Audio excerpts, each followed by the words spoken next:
तो hello guys, आज आपके अपने चैनल प्रेम्स लखनऊ में आपका फिर से स्वागत करते हैं। आज मैं एक स्टोरी लेकर आया। स्टोरी के माध्यम से मैं बताना चाहूँगा कि लाइफ में लोग कहने लगते हैं कि वो छोटा है, वो बड़ा है, लेकिन आपको ऐसा नहीं करना है। लेकिन लाइफ में कोई भी छोटा बड़ा नहीं होता। जो भी बनाए हुए सारे भगवान के ही प्रोडक्ट हैं, भगवान के ही चीज़ें हैं। तो भगवान ने ऊपर से बना के किसी में, हर एक बंदे में भगवान ने एक यूनिक चीज़ डाली हुई है। तो उसमें भेदभाव भगवान ने नहीं किए, तो आपको भी भेदभाव नहीं करना। छोटा बड़ा कोई भी नहीं होता है, ये सिर्फ इंसान के आँखों का खेल है।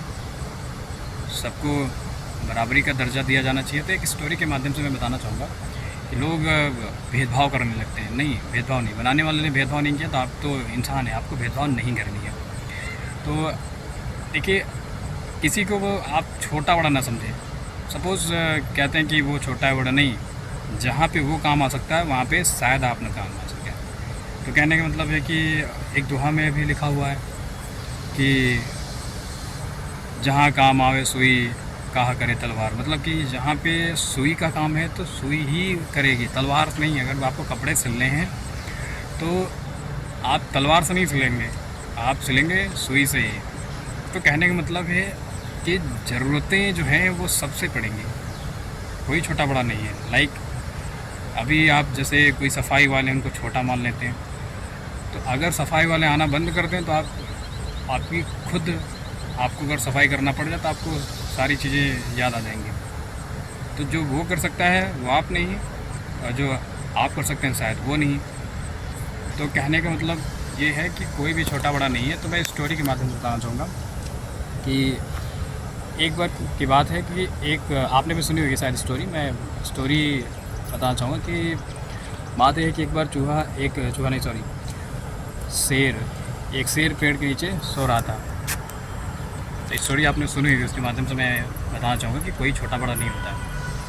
जैसे मैंने बताया कि किसी को छोटा मान लेते हैं, तो वो नहीं करना। तो कहने का मतलब ये है कि एक चूहा था, एक शेर। अब शेर पेड़ के नीचे सो रहा था, तब तक चूहा वहाँ पे आके उछलने लगा, उसके बॉडी पे उछलने लगा। तब शेर की नींद खुल गई। अब शेर की नींद खुल गई तो चूहा वहाँ से भागना चाहा, लेकिन तब तक शेर ने अपने पंजों में उसको दबा लिया।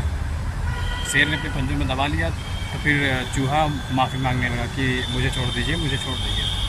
तो शेर ने सोचा कि चलो छोड़ देते हैं। चूहा ने कहा कि मैं भी आपके किसी काम आ सकता हूँ। तो देन वहाँ पे उसका रिप्लाई आता है कि नहीं यार, ये किस काम आ सकता है। तो कहने का मतलब यहाँ पे ये कि वहाँ पे कहता है कि ये मेरे किस काम आ सकता है। शेर का रिप्लाई ये था। बट शेर ने सोचा कि चलो कोई ना, छोड़ देते हैं। चूहा है, अगर इसको मैं मार के खाता हूँ तो मेरा इतना पेट भी नहीं भरेगा, तो चलो इसको छोड़ देते हैं। और चूहे की वो बात, चूहा ने कहा कि मैं भी आपके किसी काम आ सकता हूँ। तो शेर ने कहा अरे नहीं, ये मेरे किस काम आ सकता है। उसने घमंड में, प्राउड में आके बोला कि नहीं, शेर के काम चूहा कैसे आ सकता है। तो कोई ना, तो उसने कहा कि ठीक है, छोड़ देते हैं। बट वहाँ पे उसने अच्छा काम ये किया, उसने इसको छोड़ दिया। तो फिर वहाँ पे ऐसे दिन गुजरते रहे। फिर थोड़े दिन बाद शेर जंगल में एक बार घूम रहा था। शिकारी ने एक बहुत बड़ी वहाँ पे जाल लगा दी। उसने जाल लगा दी तो फिर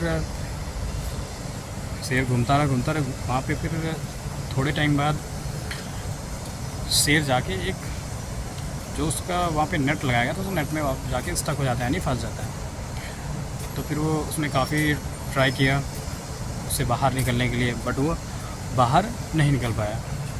तब तक वहाँ पे उसी का वो, जिसको उसने बोला था कि तुम मेरे किस काम आ सकते हो, तो वहाँ पे एंट्री होती है चूहे की। अब चूहे की एंट्री होती है। तो चूहे ने कहा कि मेरे दोस्त परेशान मत हो, मैं आ चुका हूँ, तुम्हें परेशान होने की ज़रूरत नहीं है, मैं सारा जाल कुतर दूँगा और तुम बाहर निकल जाओगे। तो वहाँ पे चूहे ने वैसा ही किया, उसने सारे जाल को कुतर दिया और शेर आज़ाद हो गया। तो वहाँ पे शेर को अपनी कही हुई बातों पे काफ़ी पछतावा हुआ कि मैंने क्या बोल दिया, ऐसा मुझे नहीं बोलना चाहिए था। आज सचमुच चूहा मेरे काम आ गया। तो कहने का मतलब यहाँ पे ये है कि कोई भी छोटा बड़ा नहीं है, किसी को छोटा या किसी को बड़ा नहीं मानना है। ठीक है, कहने का मतलब कि अगर बनाने वाले ने भेद नहीं किया तो आपको भेद नहीं करना है। तो स्टोरी के माध्यम से मैं यही बताने वाला था। ठीक है, आपको सबको बराबरी का दर्जा देना, कोई भी छोटा बड़ा नहीं है। लाइफ में आप किसी से भेदभाव नहीं करेंगे। आज इस वीडियो के माध्यम से मैं आपको यही बताने वाला था। तब तक के लिए मिलते हैं अगले ब्लॉग में। जय हिंद, जय Bharat, thank you, love you all.